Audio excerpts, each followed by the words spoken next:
consequences. Your thoughts on what we're seeing today? This is the escalation phase, Todd, and there's lots of implications. This is an unprecedented attack by Hamas, and people have to really appreciate the complexities. There's lots of terms being thrown around, Israel versus the Palestinians. But remember, this is a lot more nuanced. Hamas, listed as a terrorist group in Canada, the US, and the EU, controls Gaza. As you just heard, 2.5 million people living in Gaza. Very different than what you see here on the map. The West Bank, that's the Palestinian Authority. Remember, in 2005, Israel pulled out all the settlements from Gaza. And then over a 2-year period, Hamas established control over Gaza. And then in the West Bank, there's the Palestinian Authority. And then, as you see in the north part of the map, the Golan Heights, that borders southern Lebanon, that's Hezbollah. So Iran has, supports Hamas in the south, Hezbollah in the north. This is about Hamas right now. And we'll get to the connections here. This was an unprecedented attack. This was a massive intelligence failure by the Israelis. They missed it. How could that happen? They will deal with that. But the casualties, the terror, the brutality that we're hearing, and the videos of it, there's no way to excuse this. This is an action by a listed terrorist group. And so Israel has now laid siege, declared war, and the implications now are very difficult to talk about. What is the Israeli goal now? How far will they go into Gaza? What will they do there? Is it going to be, yes, house-to-house fighting? What happens to the hostages there? That is a totally unique and brutal situation. How do they attack Gaza? What happens to the civilians, the 2 million people in Gaza? And now that they won't have access to food and water. So this is a very complex, tragic, difficult situation. And Israel is escalating. Then there's that second issue, Todd. Does this escalate wider? We've seen already some missiles from Hezbollah in the north. What happens on the border in the West Bank under the Palestinian Authority? What was the role of Iran? In other words, even though we're in the 4th day of this and it is escalating, the mood in Israel, though unified now, it's a unified government around Netanyahu, he remains a controversial figure. So very difficult to project where this is going. And there's lots of moving parts here. And no one can start talking about de-escalation yet because Israel is in a dramatically painful moment and Netanyahu is promising revenge. We just don't know what that means and where this is going to end yet. We're going to bring up that map if we can, Evan, again, just for our viewers across Canada to situate them where Gaza is relative to the West Bank, Tel Aviv. We see Jerusalem as well, and much of it, of course, right now centered around the Gaza Strip. Is it your belief that Israel is now preparing for a full-scale ground invasion of Gaza, Evan?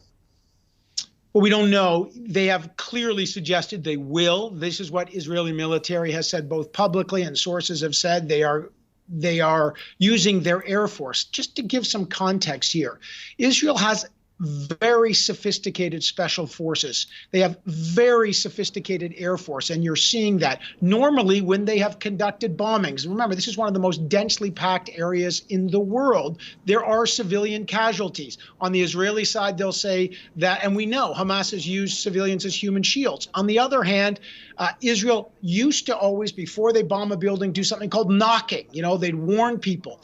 The Israeli military have said they're going to change their protocols on this. So the airstrikes are more intense. There'll be more civilian casualties. They are going to move in ground troops. But the ground troops, that's a different kind of military. It's a reservist military. They're a call-up military. They've got to do house-to-house fighting. There are tunnels. There are hostages. That is a significantly different profile. And what will happen? How much of this would Israel potentially occupy? These are strategic questions no one knows. All we have heard is that Benjamin Netanyahu, the prime minister, said this will be an unprecedented, historic attack on Gaza to try to take out Hamas leadership. But Hamas could have, 20, 35,000 soldiers. We don't know the level of support from Iran. We know Iran supports them. I mean, they've been firing thousands and thousands of missiles. This is a very complex operation, make no mistake about it, made significantly more complex by the hostages. Let me ask you, when this kind of thing happens, sometimes people will say, well, who benefits? So let me ask you about the Iranian connection. We know Israel and the Saudis, Saudi Arabia, were moving closer to an historic deal. Evan, I know you've been following it closely prior to this attack by Hamas. Your take on Iran's involvement, Iran, Hamas, others trying to derail what really would have been, could still be down the road, a historic deal between Israel and Saudi Arabia. We know some things we know and some things we don't know. Look, we do know that Iran supports Hamas. They have they've sent weapons and money. They also, on the northern border, support Hezbollah, which really is the most powerful force in southern Lebanon.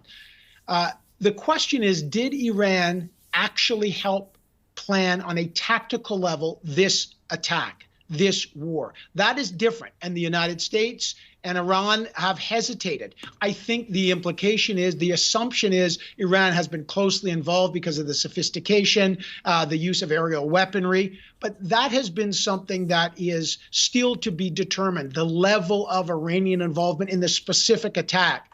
There's no question that they support Hamas in general. So who benefits? You're right. Iran and Saudi Arabia are rivals, Shiite in Iran, Sunni in Saudi Arabia. And Saudi Arabia had been moving closer to a treaty with Israel. This would be historic. Remember, under the Abraham Accords a number of years ago, Morocco, the UAE, and others had already done that with Israel.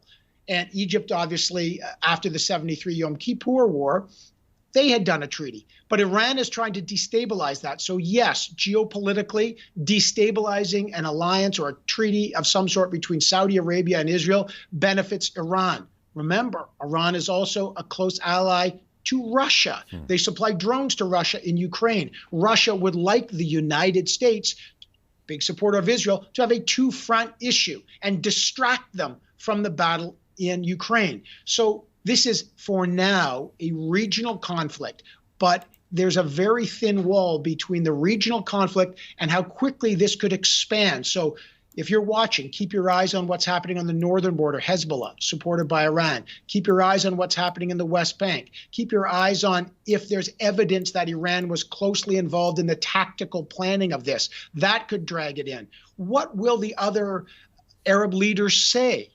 And this could quickly expand this war into a much wider conflict. But for now, Israel is very much focused on Gaza. And again, it's hard to overestimate the agonies going on inside Israel. This is the worst attack on a Jewish population in one day since the Holocaust. I was just speaking to a senior source at the United Nations, and I asked, what is the way out? And they said, at this moment, this is the escalation phase. Even though there are calls for a ceasefire, much too early for that. The strategic imperative that Israel has stated to try to, immobilize Hamas is very much underway, and that could go on for a long time, Todd. One last question. I see Vladimir Putin already trying to use this for propaganda purposes and saying basically this is a sign of U.S. failure, that this war has broken out, shows the fact that you are incapable of handling the situation in the Middle East. That aside, the fact the United States is now moving warships closer, your read on that? The United States and Israel, longtime allies. Outside of Ukraine, Israel receives more U.S. weapons than any other country in the world. They are moving the Gerald Ford, the largest aircraft carrier in the world, into the Mediterranean region. And of course, but look, this is not unique. The entire European Union, Canada, the United States have all expressed significant support for Israel. And it's important. This attack is different than all others that we have seen in 50 years. The level of brutality and viciousness towards civilians, the captivities, the video of that has changed this. This is not just, this is a different type of attack. And this reminds most Western leaders of ISIS.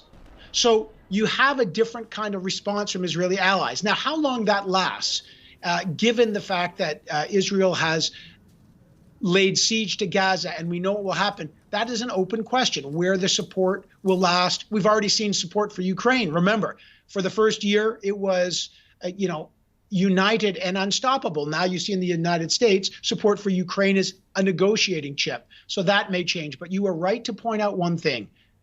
The winner, if there is some winner in all this bloodshed and tragedy, is Russia. They are using their ally Iran to destabilize the Middle East, distract the United States, and embolden their own position in the war in Ukraine. So, the Middle East has long been a source of conflict.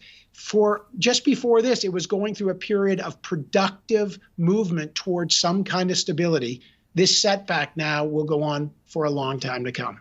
Evan Solomon, publisher of G0 Media with the Eurasia Group as well, and also a contributor, a correspondent for us at CTV News, joining us today from New York City. Good to see you, Evan. Thank you for this. Much appreciated.